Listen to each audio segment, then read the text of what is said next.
Todo mundo vê, todo mundo vê. A rádio da cidade, Metrópole FM. Prevenção, vida longa, bem-estar, cuidado, equilíbrio, bons hábitos. Começa agora, Metrópole Saúde.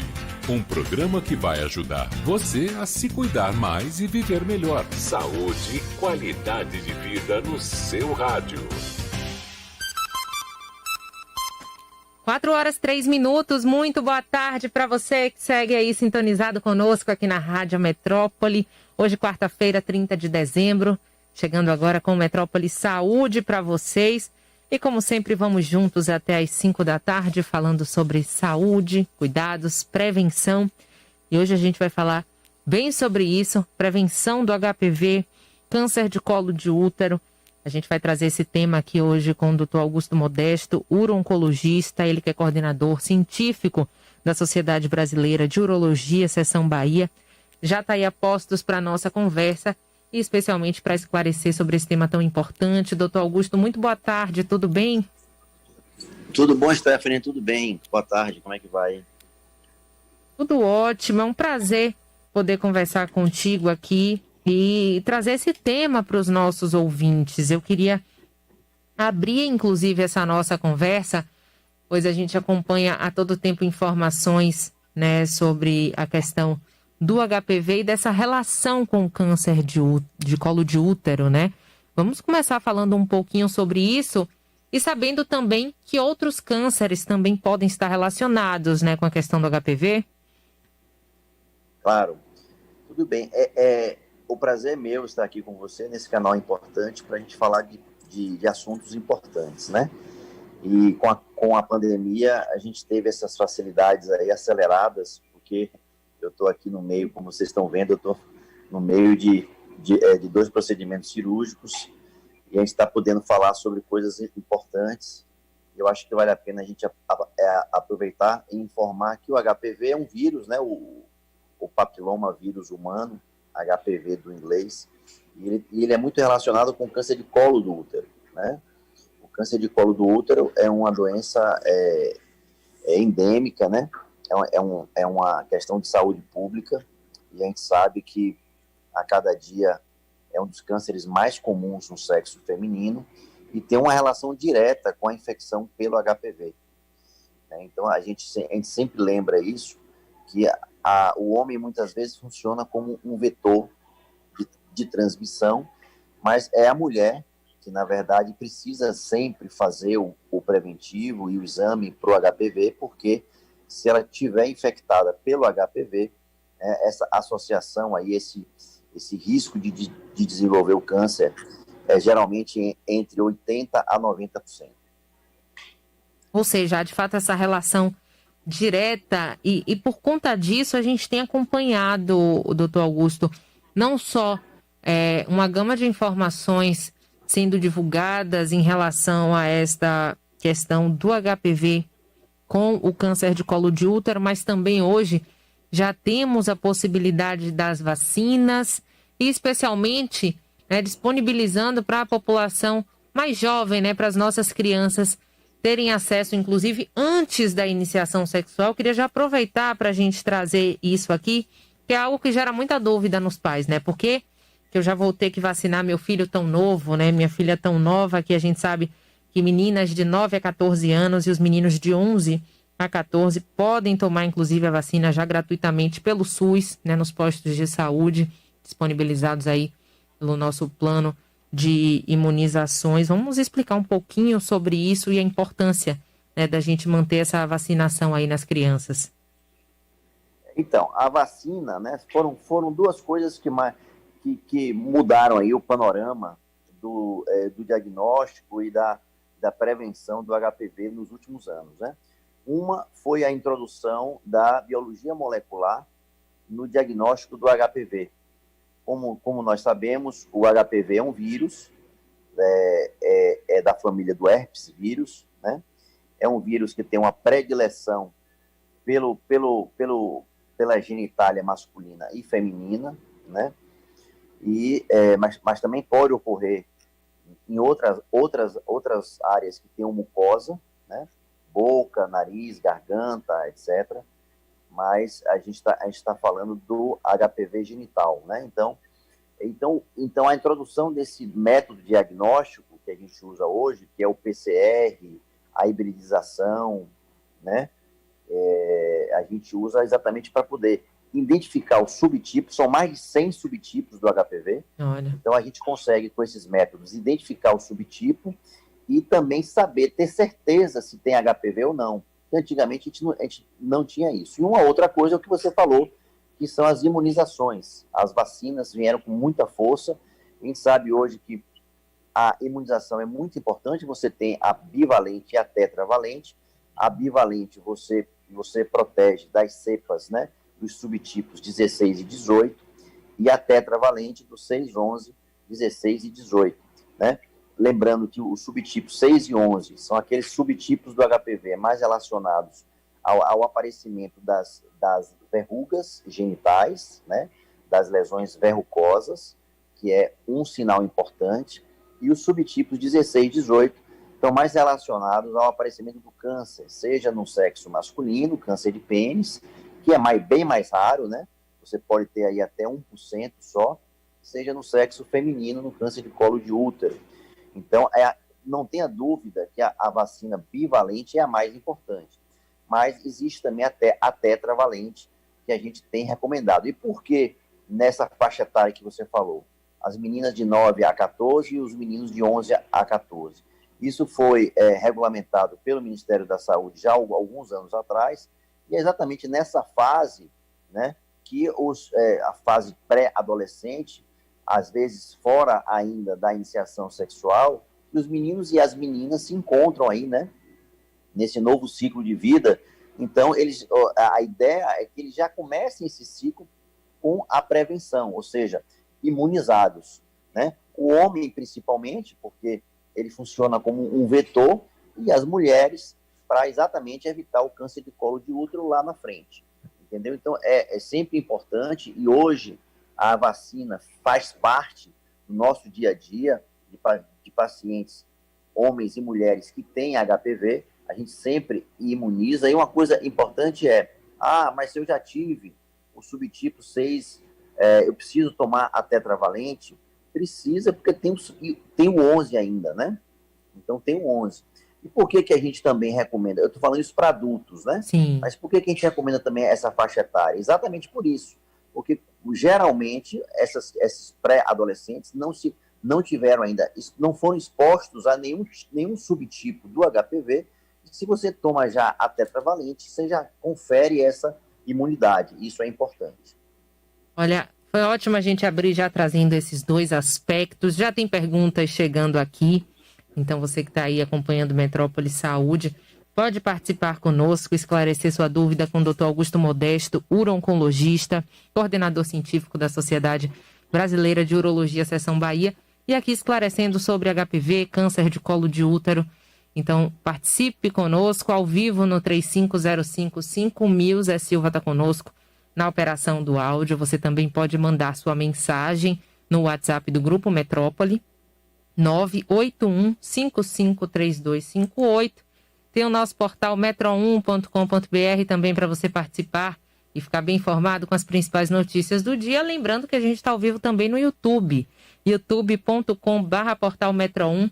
Lá não só se acompanha nosso programa ao vivo, mas também participa lá através do chat. Olha, aqui tem um questionamento chegando. Bia diz aqui: boa tarde, doutor. Sei que tem a vacina, mas é possível também prevenir o HPV com o uso da camisinha, da mesma forma que prevenimos outras infecções sexualmente transmissíveis? Bem, oi Bia, tudo bem? Com certeza o preservativo é importante em toda e qualquer prevenção de infecção sexualmente transmissível, as chamadas ISTs. Antigamente eram doenças sexualmente transmissíveis, mas a nomenclatura foi modificada e hoje é infecção sexualmente transmissível. Então, o HPV é considerada uma dessas infecções sexualmente transmissíveis, e a camisinha ou preservativo, sim, é um fator protetivo, né, do HPV. Agora, a gente tem que saber também quando a gente faz o exame de genitoscopia, que é o uso do ácido para você mapear essas lesões no sexo masculino, que é a minha área, você diagnostica lesões, às vezes, em bolsa escrotal, virilha. Então, é claro que a camisinha não vai proteger sempre, né, em todos os casos. A camisinha só vai proteger se o homem apresenta essas lesões na haste peniana, na glande e até em certa área da base do pênis. Se for fora dessa área, a camisinha não vai proteger. Então, a camisinha é importante, sim, não só para proteger do HPV, mas de outras infecções sexualmente transmissíveis, mas não protege em 100% dos casos. Até porque é possível haver a transmissão por via oral também, doutor? A transmissão por via oral, sim, né? Se você está tendo uma relação ou com uma pessoa que esteja com a lesão ativa, né, você pode ter essa transmissão via oral também.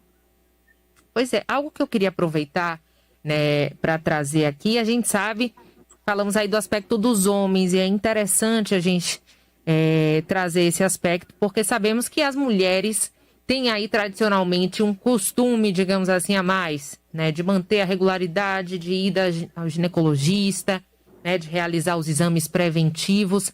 Claro que para quem tem acesso, quem não tem, há um pouco de dificuldade.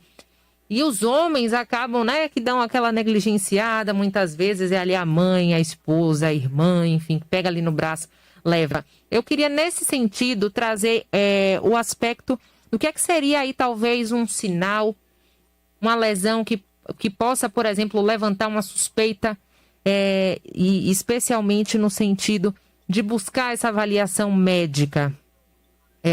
Tem algo que chame a atenção, e principalmente no homem, né, que muitas vezes não tem esse acompanhamento regular. Então, você tocou em duas coisas importantes. Primeiro, é o acompanhamento regular que o homem não tem, ou por aspectos culturais, né? A gente vive numa sociedade paternalista, machista, a gente está tentando quebrar esse paradigma, e a gente tem conseguido vitórias ao longo dos últimos anos. A Sociedade Brasileira de Urologia, tanto a seccional Bahia quanto a nacional, vem trabalhando muito nisso. Hoje nós temos aí o Novembro Azul, que é a prevenção do câncer de próstata, mas a gente deixa muito bem claro que não é só o câncer de próstata, é a saúde integral do homem, né, como um todo.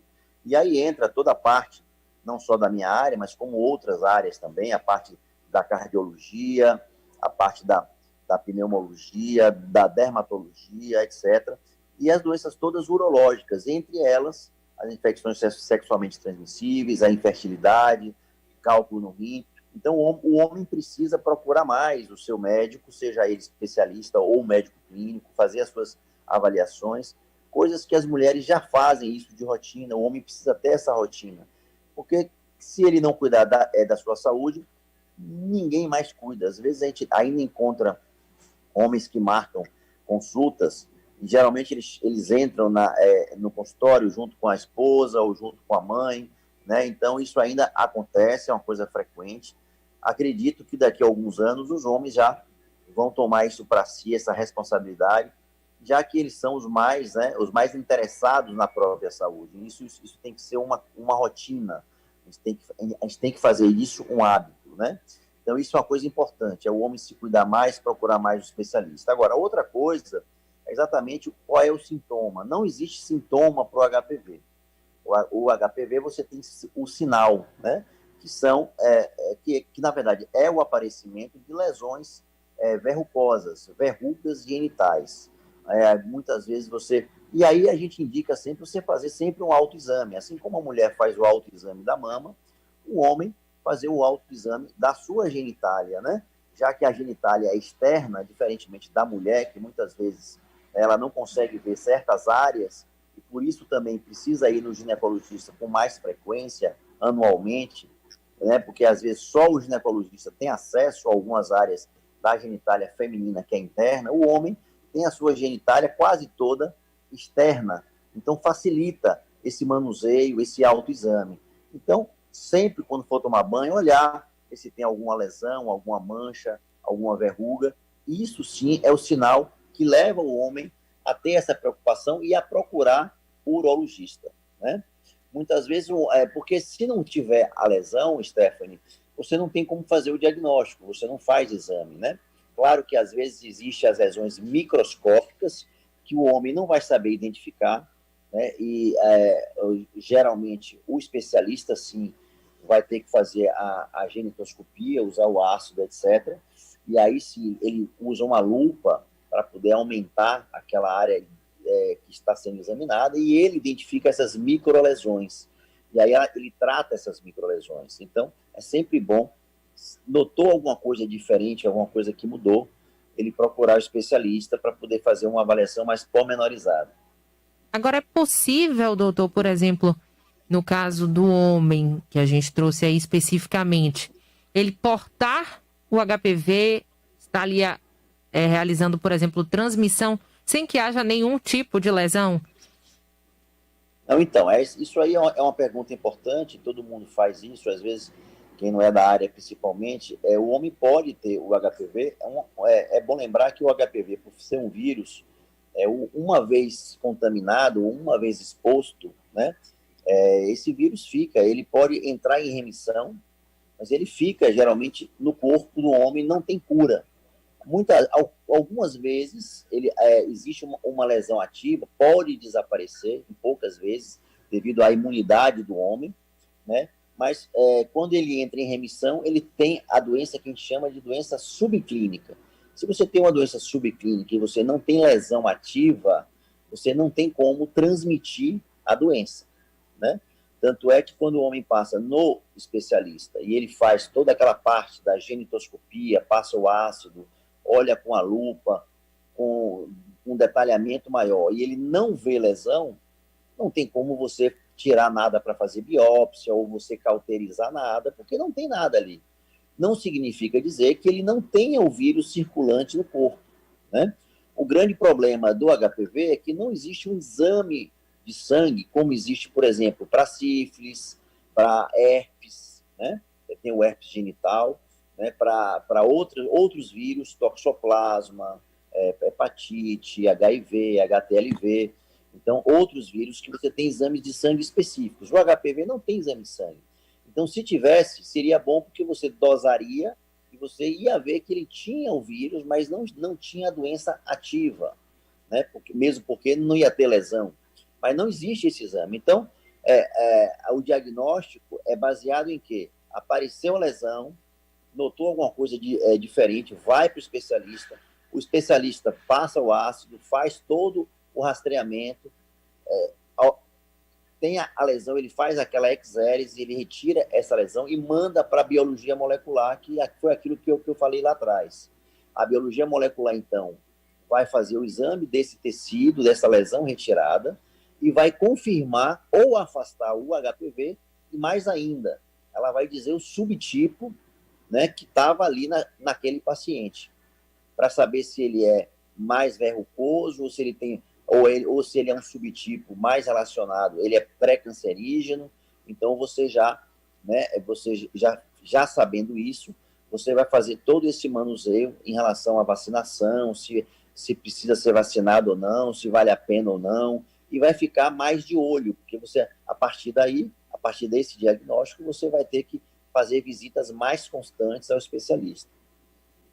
Aí, olha, a gente conversa com o Dr. Augusto Modesto, uro-oncologista, nosso papo aqui hoje sobre prevenção do HPV, câncer do colo de útero e também os cânceres que acometem os homens, né, em relação aí a essa infecção pelo HPV. Aqui tem uma participação de Natércia, acompanha a gente ao vivo no youtube.com/portal Metro 1.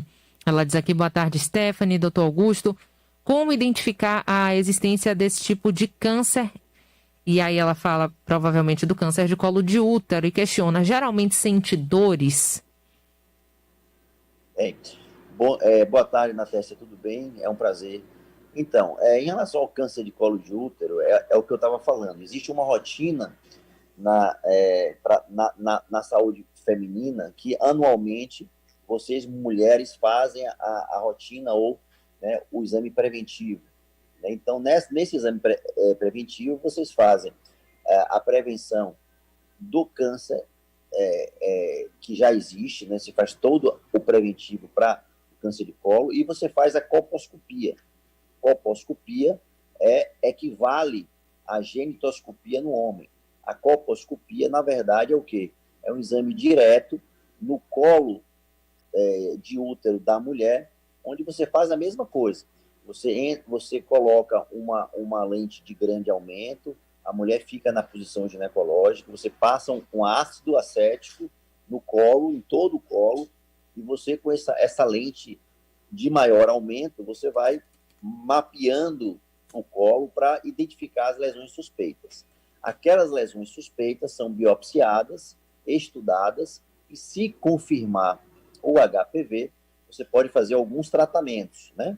Você pode, desde realizar uma cauterização, até mesmo a retirada de um fragmento maior, ou um pedaço, ou um quadrante do colo, para evitar que esse HPV que ali está se transforme num câncer, né? No câncer de colo lá na frente. Então, você faz um exame preventivo. Você diagnostica precocemente e você trata precocemente, tá? Então, esse exame é a colposcopia. Isso é feito, geralmente, junto com o preventivo, anualmente, na mulher. Tá aí esclarecido. Eu queria voltar um pouquinho, doutor Augusto, a um aspecto aí da nossa conversa. A gente falou muitas vezes na possibilidade de não ter a lesão, ou seja, não ter aí o acometimento com as verrugas e, de fato, as lesões provocadas pelo HPV, mas que, em caso de infecção pelo vírus, há a possibilidade dele estar aí circulante no corpo. Tem uma questão também relacionada à possibilidade do próprio sistema imunológico eliminar esse vírus. De fato, isso acontece quando diz que elimina esse vírus, digamos, um tipo que a pessoa contraiu, ela está livre desse vírus, e aí, no caso, se ela tiver uma outra infecção, pode vir a ser um outro tipo. Como é que funciona isso? De fato existe, a depender da imunidade, existe aqueles pacientes que têm as lesões e pela imunidade as lesões desaparecem. Não significa que ela está livre do vírus. E como a gente não tem exame de sangue para fazer esse rastreamento, a gente não sabe se houve uma involução, deixou de ser uma doença ativa clínica para uma doença subclínica, ou se ele, de fato, né, teve a cura. Os estudos mostram que não existe a cura, o que existe é essa involução. Existe uma doença ativa e em poucos casos, com a imunidade, essa doença ela se torna inativa ou subclínica. Isso existe. Agora, que ele vá se livrar do vírus, não. E mesmo porque a gente não tem como acompanhar isso, porque não existe exame de sangue para fazer essa triagem, né? Então, isso aí é o que tem de importante. Olha, tem uma pergunta aqui de Ana Marinalda. Ela diz: boa tarde, doutor. E quem não tem colo de útero? Acho que ela quer saber se pode ficar tranquila. Não, então, quem não tem colo de útero, muitas vezes já fez a cirurgia de esterectomia, né? Ou só retirou o colo, né? Se você pode não ter o colo, mas ter o útero, né? Então, você tira só o colo, ou você tira o colo e o útero. Mas você pode ter o HPV em outras mucosas, né? Você pode ter, por exemplo, o HPV na mucosa vaginal, né? Não é só no colo, mas na mucosa vaginal também você tem, nos grandes lábios e tudo. Então, sempre é bom, todo ano, junto do preventivo, você fazer a colposcopia. Porque na colposcopia, a médica ginecologista vai passar esse ácido acético em toda essa região da genitália feminina e vai mapear toda essa região em busca de lesões suspeitas. E tudo que for suspeito vai ter que ser biopsiado. Você faz uma infiltração com anestésico, usa uma pincinha bem pequena, fininha, tira aquele fragmento e você vai identificando as áreas onde você biopsiou e vai mandar para a biologia molecular fazer o diagnóstico. Aonde você não tem acesso à biologia molecular, você usa a patologia normal, que é o exame que sempre foi usado, né? Mas que não é o ideal, porque a patologia é um exame que vai dar um diagnóstico indireto. Ele vai dizer, por algumas características, se aquela lesão ela pode ser HPV ou não. O ideal mesmo é que esses fragmentos possam ir para a biologia molecular, porque é um diagnóstico de certeza. Infelizmente, ainda são exames caros, né? E na rede pública você não tem acesso, exceto em alguns poucos centros, aos exames de biologia molecular. Aí a gente está conversando com o Dr. Augusto Modesto, uro-oncologista, falando sobre HPV e cânceres, né? Eu acho que a gente já falou um pouquinho de cada um deles. E foi importante essa pergunta de Ana, Dr. Augusto, como foi bem frisado em sua fala, né? Os tipos do HPV e os diversos tipos de cânceres que podem acontecer relativos a ele. Eu vou aproveitar para passar aqui alguns dados, né?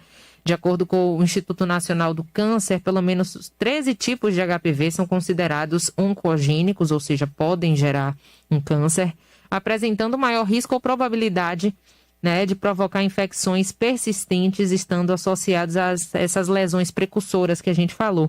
Cerca de 90% dos casos de câncer de ânus são causados pelo HPV 16 ou 18, e os mesmos tipos do HPV genital que causam a maioria dos casos de câncer do colo do útero. Então a gente já compara aí o cenário feminino e masculino, e quase metade dos cânceres de vulva e cerca de 70% dos cânceres vaginais estão associados ao HPV. Então ela perguntou que não tem o colo do útero, mas é preciso ficar atento a essas outras questões também para que não haja algum outro tipo de diagnóstico, né?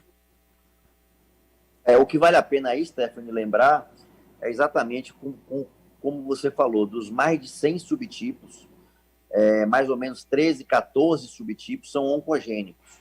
E desses 13, 14, os mais importantes são o 16 e o 18, né?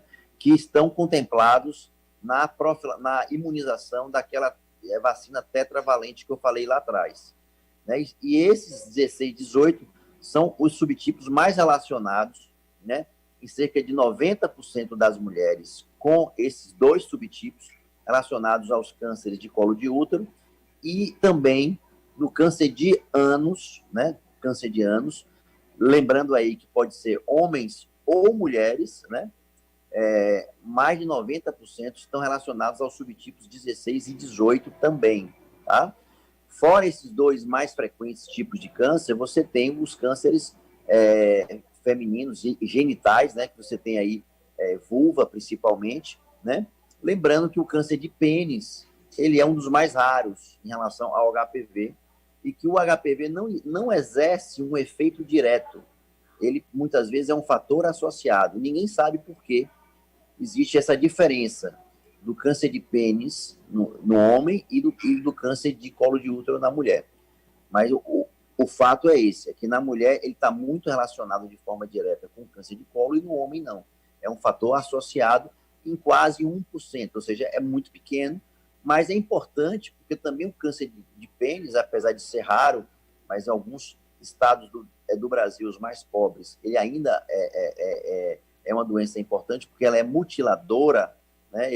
Estou agora, nesse momento, inclusive, no Hospital Aristídes Maltês, que é referência de tratamento de câncer Norte-Nordeste, Brasil, inclusive, né? Então, aqui nós fazemos, infelizmente, entre 40 a 50 amputações penianas por câncer de pênis. Então, como eu falei, é uma doença mutiladora e é um câncer bastante agressivo quando diagnosticado.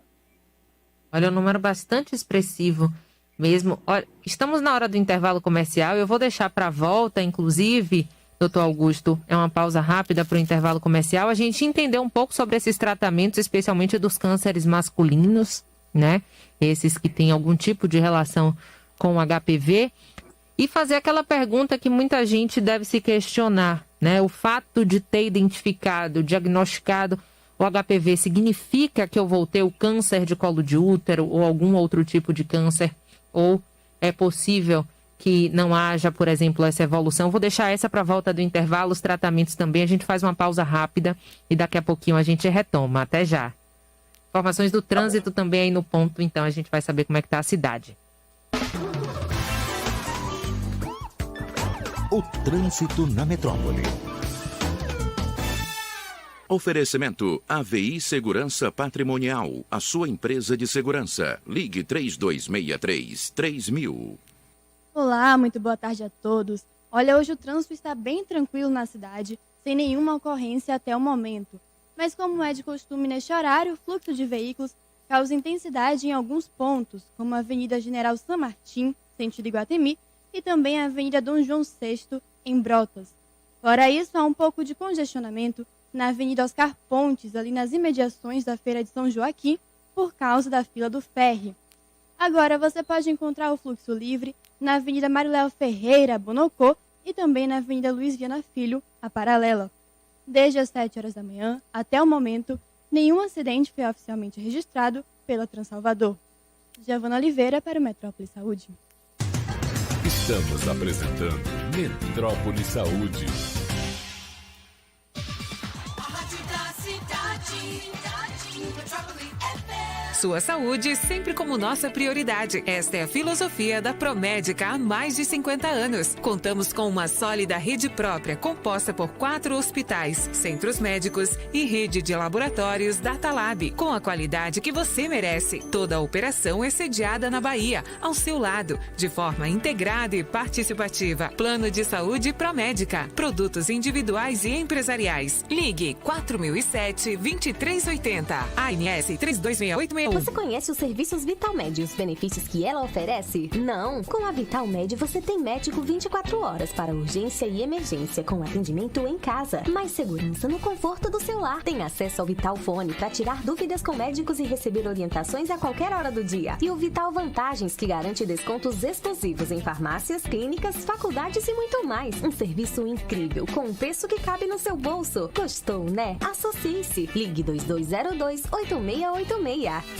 Rita Lavinha Day Hospital, centro de referência em tratamento em cirurgia refrativa laser, catarata, glaucoma, retinopatia diabética e outros. Sem falar em aparelhos de última geração. Rita Lavinha Day Hospital, centro de referência para você e sua família. Avenida Tancredo Neves, Edifício Salvador Prime, Torre Work, terceiro andar e Rua da Alfazema, Edifício Iguatemi Business e Flat, primeiro andar, Iguatemi. Fone 2203-4444.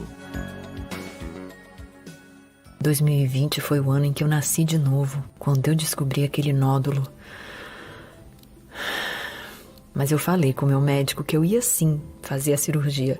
Marquei no Hospital da Bahia. Me deu mais segurança, sabe? E graças a Deus, deu tudo certo. Nós do Hospital da Bahia estaremos sempre com você com rígidos protocolos de segurança para o cuidado que a sua saúde merece. Hospital da Bahia, excelência e referência. Responsável técnico Dr. Marcelo Zollinger, CRMBA 6271.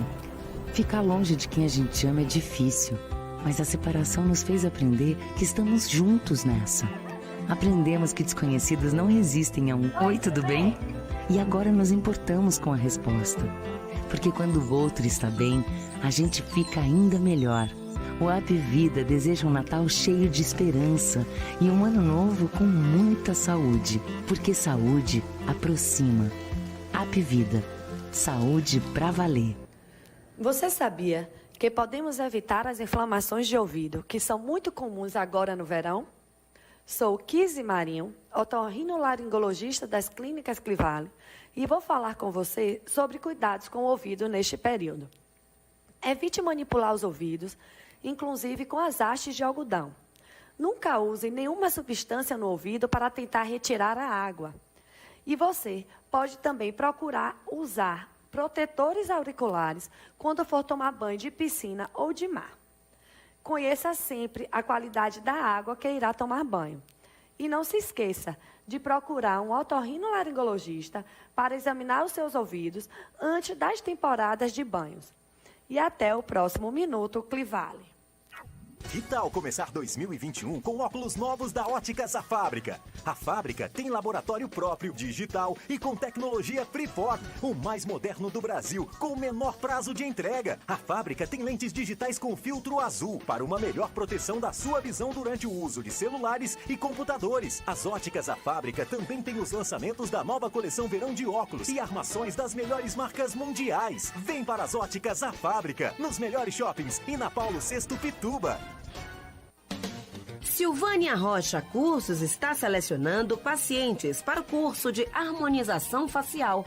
Informações pelo WhatsApp 99684-9438. 99684-9438. Responsável técnico doutora Silvânia Rocha, CROBA 14011.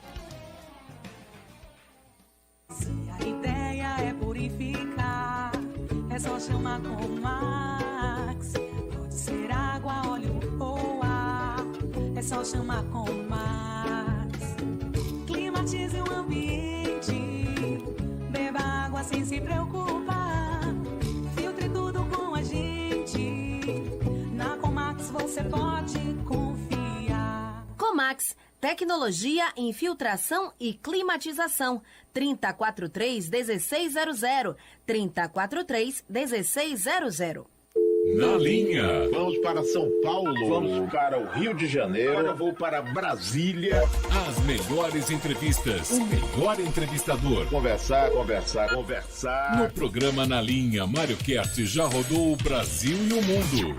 Nós vamos agora para Nova York. Vamos agora para Portugal. Agora você pode ouvir todas as entrevistas feitas por Mário Kertz no Spotify. Na Linha com Mário Kertz. Basta buscar Na Linha com Mário Kertz e conferir um podcast com as mais importantes entrevistas da metrópole. Doutor Drauzio Varela, Antônio Delfim Neto, Juca Kifuri, Ciro Gomes, Fernando Henrique Cardoso, Doutor Sérgio Moro. Uma seleção especial com personalidades do meio político, artístico, acadêmico, literário e cultural. Fernando Moraes, Luiz Nassif, Cacá Diegue, Pedro Simão, Zé Ivete Sangalo. Na Linha com Mário Kertz, agora no Spotify. Agora, além de ouvir a sua rádio preferida, você pode ver os programas da Metrópole. Acesse o YouTube e inscreva-se no portal Metro 1 e acompanhe ao vivo tudo o que acontece nos estúdios da Metrópole FM. youtube.com/portal Metro 1. A rádio que todo mundo fala e todo mundo ouve, agora também todo mundo vê. A rádio da cidade, Metrópole FM. Estamos apresentando Metrópole Saúde. 4h40, de volta com o Metrópole Saúde. Hoje a gente conversa com o Dr. Augusto Modesto, uro-oncologista, aqui conversando sobre prevenção do HPV e a relação com os cânceres de colo de útero nas mulheres, câncer de pênis e também outros nos homens. Eu queria retomar, doutor Augusto, para a gente falar sobre aquela pergunta, né, que eu deixei no ar no finalzinho do primeiro bloco. A gente falou dessa relação do HPV com alguns tipos de cânceres, especialmente o de colo de útero, uma relação direta, o câncer de pênis aí tendo também um fator associado ao HPV, no caso dos homens. E aí eu imagino que essa pergunta deve ser uma das principais, né? Doutor, fui identificada e diagnosticada com HPV. A questão do câncer sempre vai acontecer quando há o HPV, ou é possível, né, que não haja essa evolução, né, do HPV para o câncer? O que a gente fala sobre isso? Então, essa pergunta é interessante em termos práticos, né, porque a ideia é você fazer o diagnóstico precoce do HPV, né? Se você faz o diagnóstico, por isso você tem que fazer a prevenção anual, né? Eu estou me referindo mais ao sexo feminino, às mulheres, né? Então, se você faz a prevenção anual, e você faz o diagnóstico daquela lesão suspeita, que aquela lesão realmente é HPV, você faz o tratamento precoce e você evita que vire um câncer, né? Se você diagnosticar precoce, fizer um tratamento, ele não vai se desenvolver, ele não vai evoluir para um câncer. Agora, é diferente. diferente da mulher já ter o câncer de colo de útero, né? E fizer o diagnóstico precoce. É claro que a gente sabe hoje que todo tipo de câncer ele deve ser diagnosticado precocemente, porque a chance de cura é muito maior. Então, são duas coisas no sexo feminino. Uma é ela já ter o câncer de colo de útero instalado, e, claro, na prevenção que é feito anualmente, você faz o diagnóstico precoce e trata precocemente, e esse câncer ele vai ser tratado numa fase inicial, com chances de cura de mais de 90%. O outro cenário é você ter a doença do HPV, onde você também faz o diagnóstico precoce e o tratamento precoce, e é claro que tratando precocemente você não vai evoluir para um câncer de colo de útero. Aí, aqui tem um questionamento e é importante a gente retomar ao nosso iniciozinho de conversa sobre a questão das vacinas. Tem aqui Paula, diz: boa tarde, doutor. Sou mãe e estou acompanhando um programa, especialmente a informação sobre as vacinas. A minha dúvida é, da minha filha, que tem agora 10 anos, a vacina disponível nos postos de saúde ou buscar a vacina particular? E a gente explicou sobre os tipos, né, doutor Augusto, de proteção de cada uma das vacinas. Vamos aproveitar para a gente reforçar essa informação, esclarecer a dúvida aqui da nossa ouvinte. Então, Paula, foi bom você voltar a esse assunto, porque o tema vacinas agora está em moda, né, com o Covid. A gente aproveita aí para falar um pouquinho das vacinas no HPV. E é muito importante nessa fase, porque hoje o Ministério da Saúde já instituiu de forma obrigatória no calendário vacinal a vacinação das meninas de 9 a 14 anos e dos meninos de 11 a 14 anos. Então é importante, sim, você levar a sua filha de 10 anos para fazer essa imunização, e você pode levar nos postos de saúde, pelo SUS, sim, porque é obrigatório estar dentro do calendário vacinal. Agora, se você quer também, a outra opção é você levar para as clínicas privadas de imunização e você pagar, não é uma vacina barata, né? Cada dose dessa vacina custa em torno de R$250 a R$300, não é barata, assim como também o exame de biologia molecular que eu falei anteriormente também não é barato, cada exame desse varia em R$350 a R$500, né? Muitos planos de saúde também não cobrem. Então, mas é importante sim levar a sua filha para fazer já a imunização, né? Eu acho que hoje, se a gente tiver isso na cabeça e como rotina, esses pré-adolescentes, lá na frente, a gente não vai ter o diagnóstico e a incidência dos HPVs e dos cânceres de colo de útero, enfim. Isso vai diminuir. É claro que para você ter esse impacto, você vai ter que esperar aí, entre 5 a 10 anos. Não é uma coisa a curto prazo. Um outro aspecto, até aproveitar a participação dela, doutor Augusto, e falando especificamente até das campanhas, né, que a gente acompanha da vacinação de HPV. Não é incomum a gente ver que os pais levam a criança, vacina a primeira dose e acabam esquecendo, né, de retornar para a segunda dose no tempo adequado, como orientado. Nesse caso, a imunização não se completa. É importante ficar atento ao reforço da dose da vacina? Isso, é importante você fazer todas as doses, né? Não adianta você fazer a primeira dose só, sem fazer as outras, né? Isso para todo tipo de vacina. Senão você vai ter que começar do zero, né? Zera tudo, né? Eu queria aproveitar esse finalzinho aqui, a gente já está quase para encerrar nossa conversa, e ficamos também de falar um pouco sobre o tratamento em si, né? Especialmente dos cânceres que acometem os homens, que é a sua área. A gente fala com o Dr. Augusto Modesto, uro-oncologista. Já citamos aí no finalzinho do primeiro bloco a questão do câncer de pênis, inclusive com dados, né, que chamam a atenção, né, da quantidade, inclusive, de amputações. Como é que acontece o tratamento desses cânceres em si que acometem os homens, especialmente esses que têm essa relação, né, de alguma forma, seja direta ou não, com o HPV? Boa pergunta. eu vou dividir aí em duas partes. Inicialmente, a gente tratar o HPV em si, né? Então, aquele homem que tem o aparecimento de lesões, de verrugas, seja elas microscópicas ou macroscópicas, que são aquelas vistas a olho nu, essas verrugas, elas podem ser tratadas de alguma maneira. Ou você faz, primeiro tem que fazer o diagnóstico, claro, mas você pode fazer o tratamento químico, utilizando ácidos e compostos com ácidos, e você pode fazer o tratamento com eletrocautério, né? Você pode usar a energia para cauterizar essas lesões. Então, você faz a retirada, geralmente, você faz a retirada dessas lesões para mandar para a biópsia, e ao mesmo tempo você faz a cauterização elétrica usando o bisturi elétrico e, mais recentemente, o laser. O laser é uma ferramenta importante também. O problema do laser é que ele é muito caro, também é muito caro, os planos de saúde também não cobrem, né? É um exame que é um tratamento que você faz de forma particular.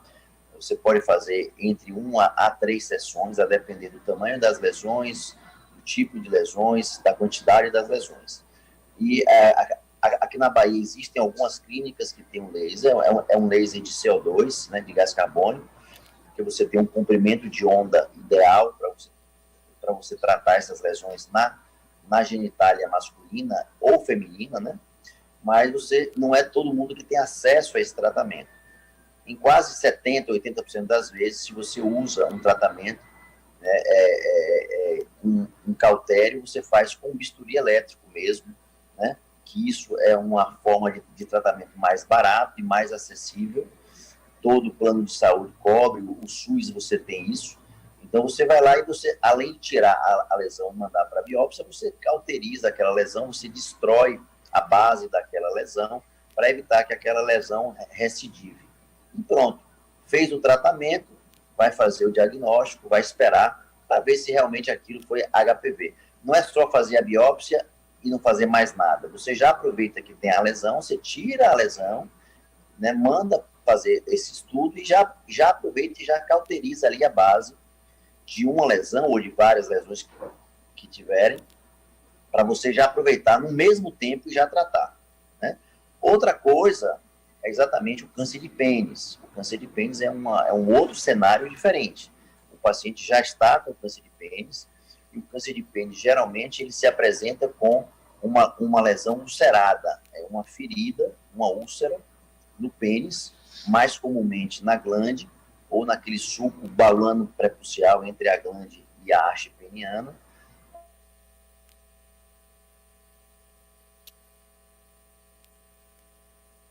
A gente perdeu o sinal com o doutor Augusto?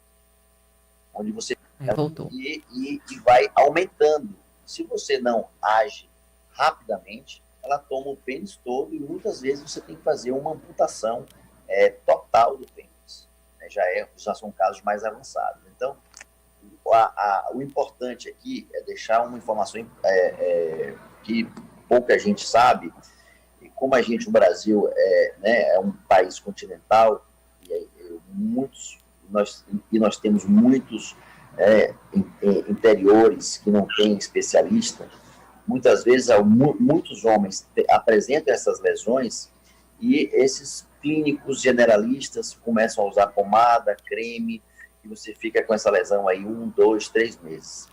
No meu trabalho de mestrado, a gente fez um levantamento com quase 400 casos, e a média do aparecimento de uma lesão dessa, ulcerada no pênis, para o tratamento definitivo, foi em média 8 meses.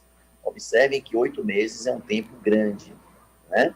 Então, o ideal a lesão não pode passar de 30 dias. Existe uma úlcera, essa úlcera não está melhorando com os tratamentos triviais, você precisa obrigatoriamente fazer uma biópsia dessa lesão. Só a biópsia da lesão vai dizer se ali tem câncer ou não. Tendo câncer, você tem que encaminhar o paciente para um especialista, porque é ele que vai saber tratar. E o tratamento do câncer de próstata é variável, a depender do tamanho e da localização daquela lesão, daquele câncer. Ela pode ir desde uma realização de uma fimose, né? Ou seja, a retirada do prepúcio. Às vezes você tem lesões no prepúcio, onde você faz a retirada do prepúcio apenas, e você cura o câncer, até, como eu falei, a penectomia ou amputação do pênis de forma total, né? Se você deixa muito tempo e essa lesão progride, invade outras estruturas, você vai ter que, infelizmente, fazer uma amputação mais agressiva, entendeu? Então, isso depende muito do momento do diagnóstico e de como está aquele câncer. Por isso que o importante então, duas coisas. O paciente que não tem acesso à assistência, que não tem urologista, né, que tem fimose, ele tem que ser operado. Quando eu falo fimose, eu estou falando daquele excesso de pele que cobre a glande, a cabeça do pênis. Então, ele tem que ser operado de forma profilática, né, porque geralmente a gente sabe que os pacientes que têm a fimose, que têm excesso de pele, se ele não faz a higiene adequada, ao longo dos anos, ele vai desenvolver o câncer de pênis, né? Então, é bom que ele faça essa retirada profilática. Quem tem acesso à saúde, mora em capital, tem plano de saúde, tem um urologista próximo ou perto, tudo bem. Você pode não fazer a cirurgia de forma profilática. E a outra coisa é isso que eu acabei de falar, que eu acho mais importante. Apareceu uma ferida no pênis, não deixem passar de 30 dias, né? Se não melhora com os tratamentos de rotina, os tratamentos triviais, precisa ser feita uma biópsia nessa lesão, tá? Para você poder planejar um tratamento adequado. E esse tratamento tem que ser rápido, porque o câncer de pênis ele é agressivo e ele cresce de forma muito invasiva. Aí, importante informação para a gente encerrar aqui, já agradecendo a participação de Dr. Augusto Modesto, uro-oncologista, ele que também é coordenador científico da Sociedade Brasileira de Urologia, Seção Bahia. Doutor Augusto, muito obrigada pela participação aqui conosco, pelos esclarecimentos sobre esse tema e trazendo essas informações aí para os nossos ouvintes. Muito obrigada, boa tarde. Outro, Stephanie, obrigado a você aí pelo espaço para a gente poder discutir aí temas importantes, né, na virada do ano aí, o próximo disso, temas importantes que norteiam aí tanto a saúde masculina quanto também a saúde feminina, tá? Estamos aí à disposição, é sempre um prazer estar aqui nesse espaço tão importante. Aí a gente que agradece, conversamos com o Dr. Augusto Modesto, uro-oncologista, chegando no finalzinho do nosso Metrópole Saúde. Agora a gente vai para o nosso Giro Saúde. Daniele Campos já está aí no ponto para a gente fechar o nosso programa de hoje. Giro Saúde. Oferecimento Hospital da Bahia. Excelência e referência no tratamento de combate ao AVC. Olá, muito boa tarde a todos os ouvintes da Rádio Metrópole. Olha, a Alemanha registrou pela primeira vez desde o início da pandemia do coronavírus no país mais de 1.000 mortes pela doença no período de 24 horas. A informação foi divulgada pelo Instituto de Vigilância Sanitária do país. Bom, foram registrados então 1.129 mortes apenas em um dia, segundo os últimos dados disponibilizados pelo Instituto. O maior número de óbitos alcançados anteriormente havia sido 962 na quarta-feira da semana passada, dia 23 de dezembro. Desde o início da pandemia, 32,1 pessoas foram vítimas da Covid-19 no país. Com a intensificação da segunda onda na Europa, a chanceler da Alemanha, Angela Merkel, determinou no dia 16 de dezembro a retomada das medidas de isolamento mais restritas até o dia 10 de janeiro, como o fechamento de comércios e escolas.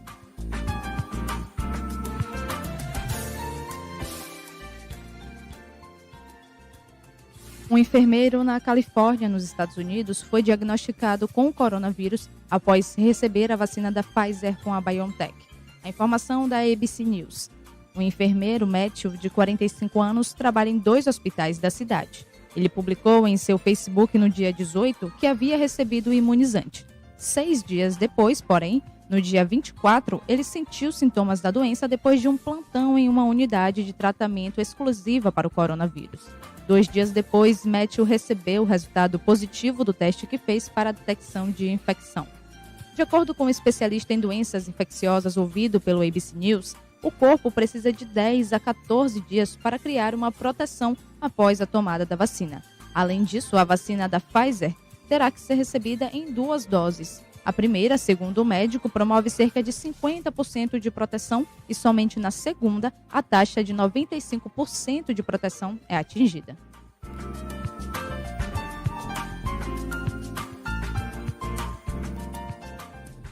Em reunião com a Agência Nacional de Vigilância Sanitária, Anvisa, a AstraZeneca demonstrou intenção de pedir o uso emergencial da vacina contra a Covid-19, que desenvolve em parceria com a Universidade de Oxford. Quando apresentado o pedido, a agência terá até 10 dias para fazer a análise. A informação foi divulgada pela Anvisa na tarde de hoje. Segundo a agência, o pedido será feito pela Fiocruz, o Instituto Nacional parceiro do laboratório britânico. O comunicado, no entanto, não menciona qualquer prazo para a apresentação desse pedido. O imunizante, que é a principal aposta do governo brasileiro para a vacinação da população, foi autorizado para uso emergencial no Reino Unido nesta quarta-feira.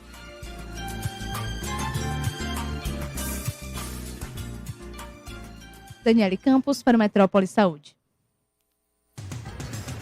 Você ouviu Metrópole Saúde, o programa que ajuda você a se cuidar mais e viver melhor. Saúde e qualidade de vida.